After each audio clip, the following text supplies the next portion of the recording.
If you keep making excuses, your dreams will fade away. And it sounds pretty negative, but it's kind of true. I've said this statistic in a couple of my videos now, but I just want to drill this into you, that 90% of people die with regret. 90%. If you know 100 people, only 10 of them feel fulfilled in their life. Only 10 of them live with no regrets. And knowing this fact is, I'm just trying to get you guys to follow your dreams, follow your passions, because, and I just keep telling this fact because the longer you wait, the harder it's going to be. You have to start following your dreams now. You have to start working towards these goals now. You don't want to burden your future self with this big mission because you didn't want to start earlier.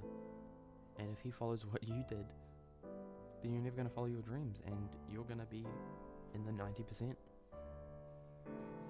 Today I want to talk about a chapter in The Magic of Thinking Big. It's one of the early chapters talking about excuses.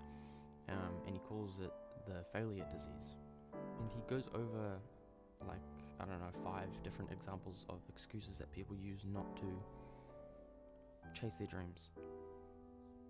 I'm just going to go over a couple.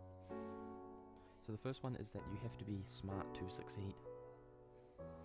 And the first thing he says to this is, we often underestimate our own brain power and overestimate others. A quote he says here that kind of stuck with me is, and he says, remember that the ability to think is of much greater value than the ability to memorize facts. Ask yourself, am I using my mental ability to make history, or am I using it to merely record history that were made by others? And it's weird how these are kind of opposites, but people still use both of them, is that people are way better than them and they're way smarter than them and they can't possibly do that. But then people will also use the excuse of, oh, they're just lucky, I can't do that. And this is just people trying to find excuses on why they can't succeed, why they can't possibly do it, when anyone can. Most people can succeed, but most people aren't willing to put in the work. And so the second excuse is that you have to be lucky to succeed. And I think that people who think like this have a very narrow viewpoint. A lot of people see other people's success as luck because they didn't see the work that was put into it. David Schwartz in the book says, don't be a wishful thinker.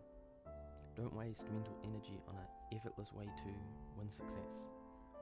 And later in the book, in a different chapter, he quotes someone and it says, nothing comes merely by thinking of it. And this is true.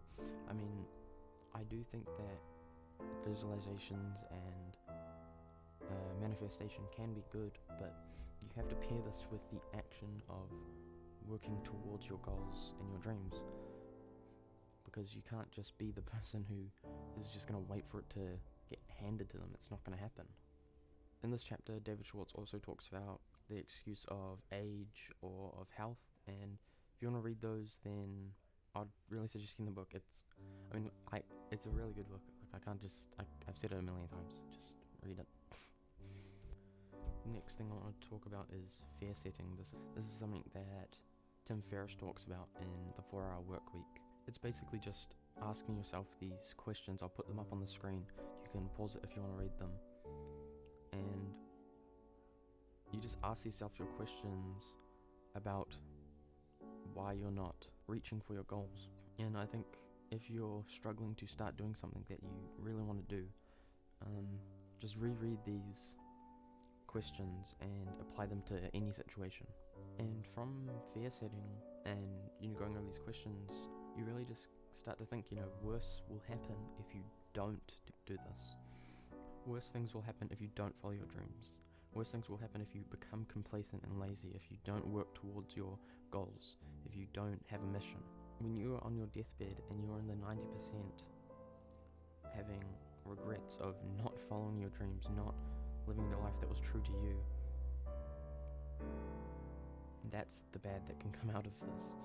That is the worst that will happen if you don't do this.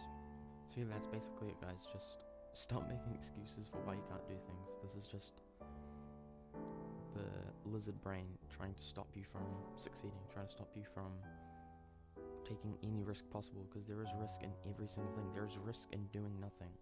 There is risk in staying in a normal, boring, lazy life. As Tommy Emmanuel says, life is not a rehearsal, so you better get on with it. It's now or never, and make this the best life possible, and stop making excuses, guys. Okay, that's about it. See ya.